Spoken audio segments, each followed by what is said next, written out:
Ndalephera inde koma osandiyika pa mulandu wa chisankho chako. Ndinakuyitana osati kamodzi osati kawiri, koma ngati mama ubwera tsiku lililonse ngakhale ukudzuma muyiwala. Unati ndikadali wachinyamata, nthawi inangoseka chifukwa manda safunsa zaka amangofunsa dzina. Mzanga ukuthamangira dziko ngati gawo lothamangitsa fupa, osadziwa kuti amene waponyayo akungokusewera. Dini ndinakupatsa ngati madzi am'manja, iwe unati ndi ochepa. Unapita ukamwa mnyanja yazilakolako, tsopano ukuyimba mlandu mchere kuti ukuotcha pakhosi. Ndinakuchenjeza ndi nsinjiro zachete, njira yopanda mapanzi matha kumanda, koma iwe unati ndine wakale. Eya, atsopano ndi ndani?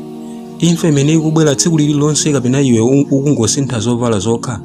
Ndasiya kukukokera, ndakutopera, ndatsamwa nawe. Ng'ombe imene yakanakhola imamva njala ikazama m'nkhalango.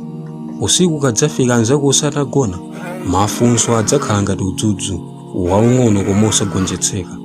Udzakumbukira mawu anga, osati chifukwa ndinalolongolola, koma chifukwa choonadi chimadziwa kubwerera ngati mafuwu obwerera mphanga.